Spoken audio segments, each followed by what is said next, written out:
a minha esposa e eu chegamos há 3 anos e meio a Portugal e as nossas 2 filhas nasceram cá, em Portugal. A Ariana tem 3 anos e a Isabela tem 5 meses agora. E pois, frequentamos a Igreja Batista Vida Nova em Lisboa e gostamos imenso do nosso trabalho aqui em Portugal e principalmente a disciplina de evangelismo e discipulado que dou no seminário. E vou falar um pouco acerca da narrativa bíblica e como podemos usar as histórias da Bíblia para principalmente a evangelização e o discipulado. Ou seja, como é que podemos usar as histórias da Bíblia, a narrativa para a evangelização e o discipulado? E eu quero começar com a oralidade. O que é a oralidade? Ou seja, 2/3 da população do mundo tem essa preferência oral. E sabemos que as sociedades que ainda não desenvolveram a escrita, como é que passam a informação de geração a geração? A cultura, o conhecimento, através da oralidade, não é? Através das histórias, através da dramatização, que mais? Escrita. Ou seja, repetir as histórias e há vários métodos que as sociedades usam para passar de geração a geração o conhecimento e muitas vezes as sociedades assim têm uma memória muito mais desenvolvida do que nós numa sociedade mais ocidental, que não tenho de memorizar quase nada, porque no telemóvel dentro de 10 segundos posso procurar no Google qualquer coisa e saber, mas há dois tipos de oralidade. Uma oralidade primária e uma oralidade secundária. Uma oralidade primária é uma sociedade que não tem a escrita desenvolvida. Usamos a palavra analfabeto às vezes, mas tem uma conotação um pouco negativa e muitos preferem usar a oralidade primária. Ou seja, usam as histórias, dramatizações e coisas assim para reter a informação, para aprender. Mas também existe uma oralidade secundária e acho que muitas pessoas na Europa, nos Estados Unidos, em Portugal, têm esta oralidade secundária. Ou seja, uma preferência de aprender as coisas através de histórias, através de vídeos, através de televisão, em vez de leitura. Ou seja, e algumas pessoas têm uma aprendizagem mais literária e acho que têm pessoalmente, por causa da minha formação e como cresci, tenho essa preferência literária com os livros e ler a informação e gosto da exposição das coisas, mas acho que temos cada vez mais pessoas da nossa sociedade, talvez cada vez mais com os jovens, com a preferência oral, por causa dos médias, muitas vezes, YouTube, a televisão, de ouvir os podcasts. Muitas pessoas, acho não, concordam comigo que muitas têm essa preferência. Mas muitas vezes nós, os cristãos na igreja, temos uma tendência de só exposição, de só ensinar com métodos um pouco mais literários, mas vou falar um pouco acerca de como é que podemos alcançar as pessoas e ensinar a Bíblia e usar este método mais oral para alcançar outros com a mensagem do Evangelho. e para ajudar as pessoas no discipulado, no crescimento espiritual. E vou dar alguns exemplos. Um exemplo é nos Estados Unidos, Frank Campbell, na cidade de Austin, e há muitas, em várias cidades que estão a usar a narrativa como evangelização. E chama-se o método, em inglês é breakfast burrito, um burrito mexicano, mas temos nos Estados Unidos para o pequeno almoço. Então, e compram muitas num restaurante e escolhem uma zona e trazem muitos voluntários para ir casa em casa para oferecer algo para comer, um pequeno almoço às pessoas. E dizem simplesmente, somos cristãos desta zona e queremos mostrar o amor de Deus e queremos orar por vocês se têm alguma necessidade. Não dizem mais nada. E se as pessoas dizem que queriam receber uma oração, oram por essas pessoas e vão-se embora. Ou seja, simplesmente oferecer algo e dizer amamos as pessoas desta zona e queremos mostrar o amor de Deus e orar. E mais nada. E tem feito algo assim em muitas zonas, muitos bairros de muitas cidades e escrevem quais são as casas, os apartamentos que têm pessoas receptivas, as pessoas que recebiam uma oração, que queriam oração. E uma semana depois enviam mais voluntários para as casas receptivas, apenas as casas onde as pessoas diziam que eu queria uma oração. E dizem, somos as pessoas que chegamos na semana passada com pequeno almoço e se quiser, queríamos contar uma história da Bíblia. E se a pessoa não quer, vão-se embora. Se a pessoa quer ouvir uma história, muitas vezes começam com a história da mulher pecadora, que eu vou contar mais tarde esta história. E depois de ouvir essa história, perguntam se queriam conversar um bocado. Se querem conversar, fazem algumas perguntas. Ou seja, o que é que aprendemos acerca de Deus desta história? O que é que nos ensina acerca de nós próprios? Há uma promessa desta história? Com quem te identificas nesta história? Perguntas assim. E as pessoas... E depois de contar essa história, se quiserem, podem abrir a Bíblia para ler outra vez. E então, não ensinam nada. É só essa pessoa ouve e lê a história, responde às perguntas e se correr bem, dizem, então, para a semana, será que posso voltar para contar outra história? Se não quiser ouvir outra história, vão-se embora. Se quiserem ouvir outra história, voltam para a semana e contam outra história da Bíblia.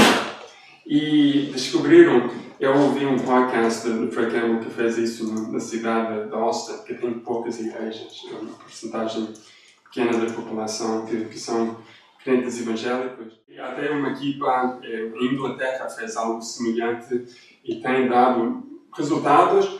Por causa do princípio de pessoas da paz, eu estou convencido disso, existem pessoas de paz receptivas em qualquer sociedade, pessoas com uma sede espiritual. E as histórias da Bíblia é uma abordagem para chegar às pessoas e para fazer com que as pessoas ouçam a mensagem da esperança do Evangelho. E ainda não fizemos nada assim aqui em Portugal. Temos pensado em o que é que podemos fazer aqui em Portugal, algo contextualizado para a sociedade assim. Mas temos feito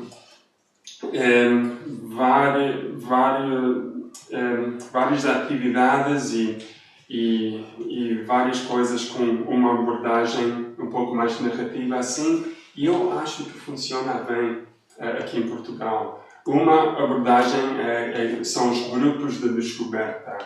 E eu tenho trabalhado principalmente em Lisboa, com a minha igreja, para treinar as pessoas a dar grupos de descoberta com pessoas que não são crentes e que não têm interesse na igreja. Ou seja, pessoas que provavelmente não iriam à igreja comigo, mas têm uma curiosidade espiritual e se convidasses essa pessoa para tomar um café e ter uma conversa sobre a Bíblia e contar uma história e conversar, muitas pessoas são percebidas. Por exemplo, no ano passado, uma aluna na nossa disciplina de evangelismo discipulado no seminário, ela fez, era uma tarefa da disciplina, fazer 20 inquéritos espirituais para ver se uma pessoa tem interesse espiritual e se queria conversar acerca da Bíblia.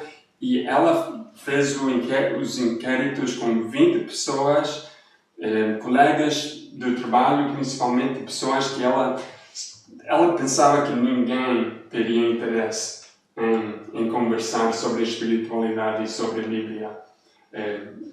Ninguém tinha visitado a igreja e ela pensava que ninguém tinha interesse.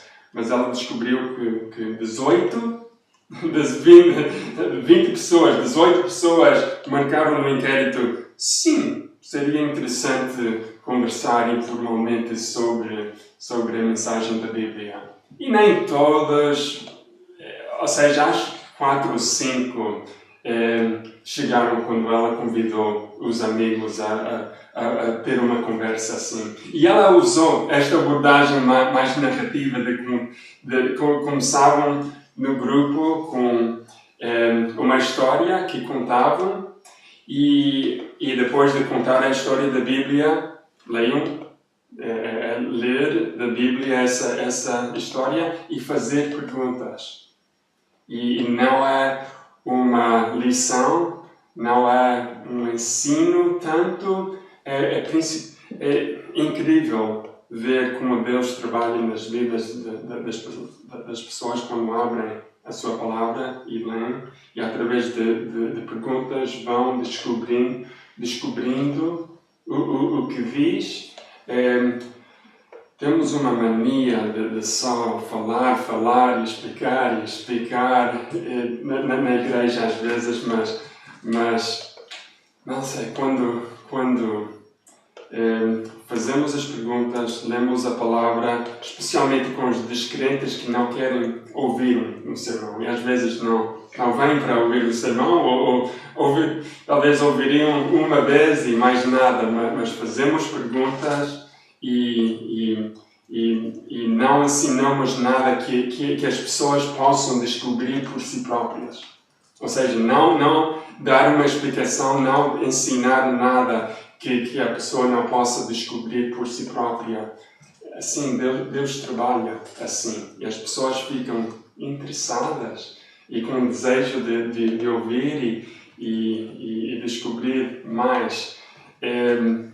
É difícil, especialmente para os seminaristas, não dar uma lição muito longa e podemos dar o contexto. Muitas vezes tem perguntas e podemos ajudar a responder às perguntas, dar o contexto e muitas vezes facilitar, manter o tema da nossa conversa, manter tudo focado no texto sempre é útil, ou seja, é preciso aprender a facilitar bem. Mas Deus trabalha assim. Em nossa casa, convidamos várias pessoas que conhecemos principalmente através de aulas de inglês que dávamos. Pessoas, acho que 2 pessoas ateias, outras católicas, mas não praticantes e sempre gostavam de ouvir a história da Bíblia e de conversar informalmente.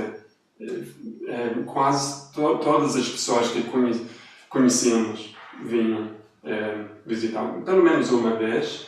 E a abordagem que usamos e que usa a maioria das pessoas da minha junta de missões, numa história da Bíblia, é contar a história sem acrescentar, sem florear. Às vezes temos uma tendência de tentar tornar mais interessante a história e acrescentamos alguns pormenores e detalhes, mas a abordagem é não acrescentar nada, não tirar nada importante, mas não necessariamente memorizar, é contar a história com as nossas próprias palavras.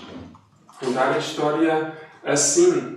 E descobrimos, e outras pessoas já descobriram, que funciona bem se contas a história antes de ler da Bíblia. Ou seja, contar a história, ler da Bíblia, e não é preciso contar muito. Eu não tenho um jeito para contar histórias, mas eu posso ler várias vezes a passagem da Bíblia e tentar contar com as minhas próprias palavras. E não tem de ser perfeito. Se eu faço tudo de uma maneira perfeita, então não é reproduzível, não é transferível. As pessoas acham que não podem fazer o que eu fiz. Ou seja, se me esqueço de algo, abro a Bíblia para ver o que então não há pressão. Então, mas contar as histórias da Bíblia, descobrimos no nosso grupo que por exemplo, a Diana, católica, muito nominal, não praticante, mas ela diz uma vez: para a semana eu quero contar a história. Então acho que era o filho pródigo que ela aprendeu durante a semana, aprendeu muito bem e contou ao grupo e correu muito bem.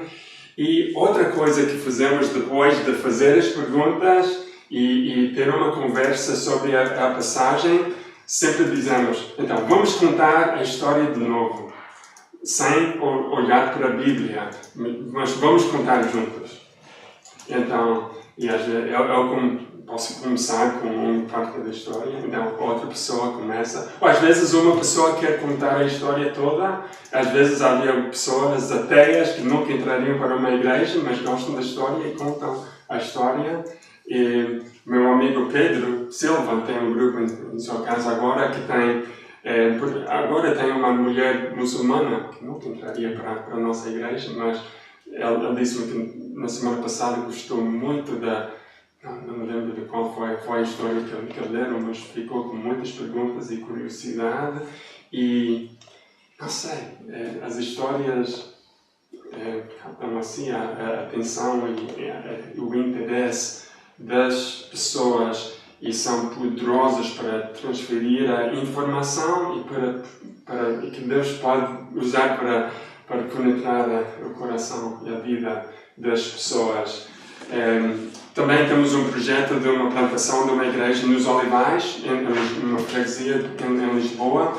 Um projeto mais voltado para os jovens, universitários, de escola e especialmente algumas associações de basquetebol que temos alcançado vários jovens. E temos quase um culto, mas não é um culto. Reunimos-nos numa creche e em vez de ter um sermão, temos um pouco de louvor, alguém cantamos um pouco e uma pessoa dá a mensagem, mas quase sempre contam uma história da Bíblia, dá um pouco do contexto e dividimos-nos em mesas lá na creche para fazer perguntas e temos um facilitador para ajudar os jovens a examinar, a ler bem o texto e descobrir qual é a mensagem para as suas vidas. Ou seja, é muito informal e os jovens têm gostado muito. Acho que têm aprendido mais do que apenas ouvir um sermão. Então, tem sido a nossa abordagem nesse grupo também. Convidar os amigos. E o grupo de descoberta não é necessariamente um grupo formal em casa. Pode ser um café com uma pessoa ou duas pessoas e tomar um café e conversar, contar uma história, talvez ler a Bíblia. Eu gosto, se tem um grupo, algo assim, num café, em vez de ter uma Bíblia, que pode ser um pouco estranho para as pessoas, imprimir numa folha a passagem da Bíblia. e podemos estudar assim e ler e conversar, fazer as perguntas.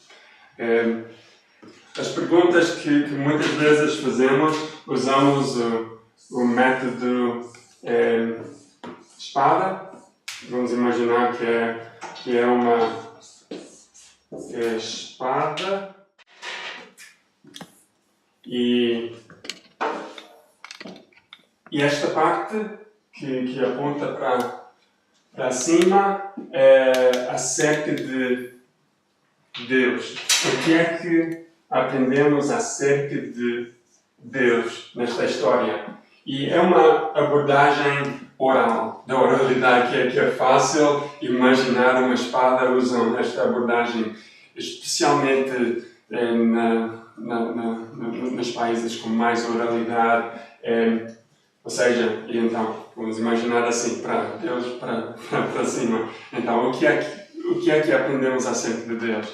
E é importante, depois de fazer uma pergunta, muitas vezes é a primeira vez que a pessoa, o grupo de pessoas, ouvem essa história da Bíblia. Precisam de tempo para refletir, para ler outra vez, para examinar, para processar o que diz, e precisamos de dar tempo, às vezes 10, 20 segundos. O silêncio é difícil para nós, mas dar um pouco de silêncio, ajudar a pessoa a ver o que é que aprendemos acerca de Deus nesta passagem. Então,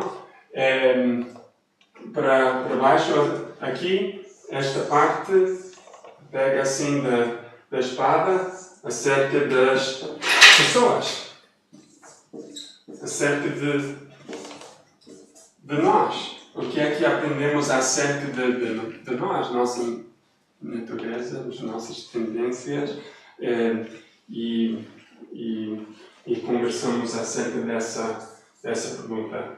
E aqui, à esquerda, temos pecado, e às vezes é necessário explicar o que é o pecado biblicamente, mas qualquer coisa para desobedecer a Deus, qualquer coisa contra Deus. Existe pecado, alguma coisa para evitar nesta passagem? E conversar um pouco acerca dessa pergunta. E depois de falar disso, e em muitas sociedades, a esquerda tem uma conotação negativa, então é fácil lembrar-se de algo mal, o pecado à esquerda. Então, à direita, então, aqui temos algo para obedecer, pôr em prática. Pode ser um mandamento a obedecer. E também pode ser uma promessa para abraçar, ou pode ser um exemplo. Mandamento a obedecer, ou uma promessa, um exemplo. E muitas vezes depois da espada, já falamos quase de tudo, e depois de fazer essas perguntas, o facilitador, se falta alguma coisa, pode acrescentar, pode esclarecer qualquer coisa. Outra pergunta que sempre gostamos de fazer: com quem te identificas nesta história? Sempre isso funciona, não é? Com quem te identificas nesta história? E focar em como é que podemos pôr em prática, o que é que podes fazer como resultado daquilo que aprendemos. E com quem podes contar esta história a alguém durante a semana? Então, terminamos assim. E sempre oramos, embora sejam descrentes, sempre oramos. Começamos com uma oração, que costumamos fazer uma oração no início e fazer algo muito, muito simples. E é assim. Então, vou dar um exemplo. Com os grupos de descoberta que equipamos as pessoas para fazer, temos uma lista de 7 histórias da Bíblia e há várias versões, há várias histórias. Não tem de ser isto, mas é algo que Deus tem usado em muitos países. Muitas pessoas começam aqui com a história da mulher pecadora. Então, se vocês quiserem, eu posso dar o exemplo de contar essa história e, se quiserem, posso fazer algumas perguntas e vocês podem fingir que nunca tinham ouvido esta história e podemos conversar um pouco desta história. E só um pouco, não temos tempo, não temos uma hora para... E outra coisa, algo breve, talvez 30 minutos ou 45 minutos, com um grupo de descrentes ou algo assim, contar a história, fazer algumas perguntas, mas sempre funciona melhor se é conciso, talvez 30, 45 minutos e dizer que depois de 45 minutos, se quiserem continuar a falar, podemos, mas isso funciona melhor. Então vamos contar uma história da Bíblia de uma mulher pecadora. Um dia, o fariseu convidou Jesus para a sua casa para comer. Jesus chegou à casa, sentou-se à mesa e uma mulher pecadora daquela região, depois de saber que Jesus foi à casa do fariseu, ela queria ir ver Jesus. Então ela entrou à casa, pôs-se atrás de Jesus, no chão, de joelhos, e ela entrou com um frasco de alabastro de perfume puro, e ela com o frasco começou a chorar. E com as lágrimas começou a lavar os pés a Jesus, e com os cabelos começou a enxugar os pés. Então começou a beijar os pés a Jesus. E com o frasco de perfume, ela molhava os pés com o perfume. E o fariseu, ao ver o que acontecia, ele começou a pensar: se este homem fosse um profeta, devia saber quem é esta mulher que está a tocar nos pés, pois é uma pecadora. E Jesus olhou para o fariseu e disse: Simão, tenho uma a dizer-te. E Simão diz lá, mestre. E Jesus contou uma história de dois homens. Os dois deviam dinheiro a outro homem, um credor. Um devia muito dinheiro, 500 moedas de prata, e outro homem devia 50 moedas de prata. E como os dois homens não tinham com que pagar a dívida, o credor perdoou a ambos. Então Jesus olhou para Simão, o fariseu, e disse: qual destes homens, quem será que ficará com mais amor ao credor?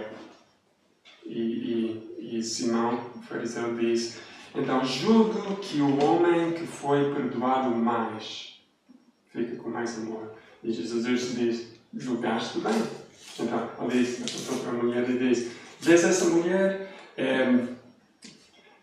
Simão, desde que eu entrei em tua casa, não me recebeste com um beijo, mas ela não deixa de beijar-me nos pés.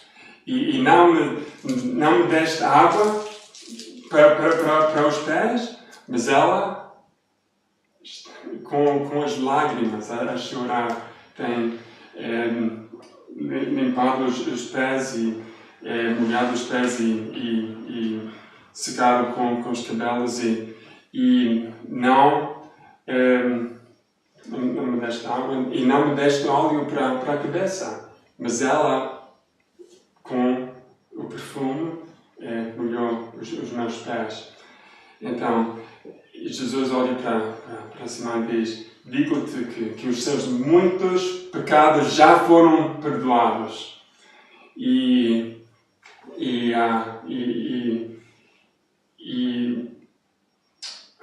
O que é que eu faço?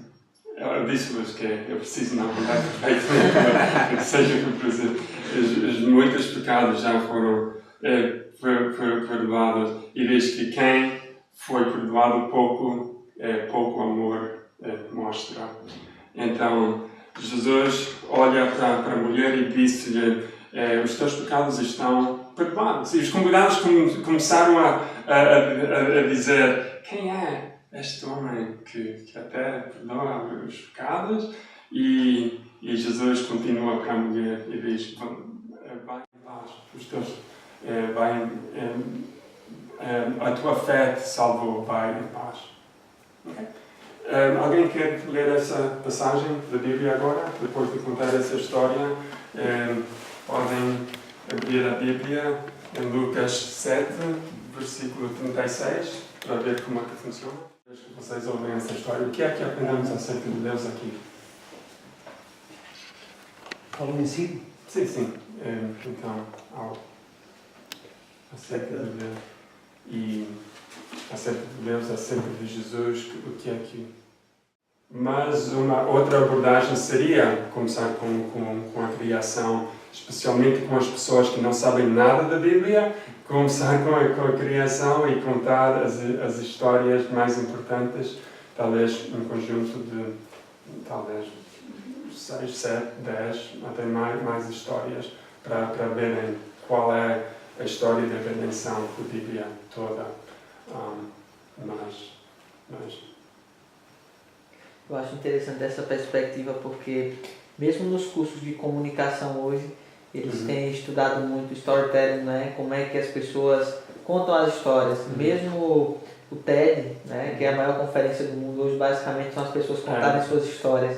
Né? E tem um maior alcance, um alcance inacreditável.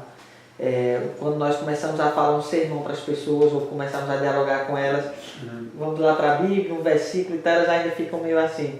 Mas quando já começamos a contar uma história, parece que os olhinhos chegam a brilhar assim, né?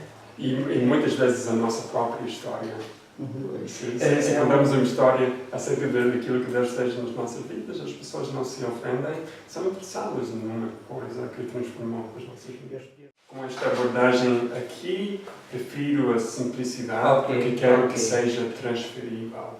Eu quero que seja uma ferramenta que qualquer cristão pode usar com um vizinho, com um colega, com um familiar, para simplesmente contar uma história, ler. E se a pessoa não quer contar a história, é possível apenas ler a história da Bíblia. Funciona bem assim também. Ler a história da Bíblia, fazer algumas perguntas e conversar, ou seja, um método de descoberta. E acho que algo muito simples funciona melhor. Se tentamos usar vídeos e outras ferramentas e fazemos uma apresentação assim muito impressionante, então as outras pessoas acham que não podem fazer nada. A abordagem que estamos a tentar usar para a descoberta, para os descrentes e para o discipulado básico, para as pessoas que tomam uma decisão, às vezes menos informação e mais aplicação. A nossa tendência é ensinar muita coisa, ou seja, talvez 90% ensino e 10% aplicação, ou às vezes menos. E estamos a tentar manter um equilíbrio, ou seja, temos o conhecimento e temos a aplicação, a obediência. A grande comissão não diz que aprender um pouco e pôr em prática e falar disso e orar uns pelos outros e ajudar uns aos outros a aplicar aquilo que vamos aprendendo.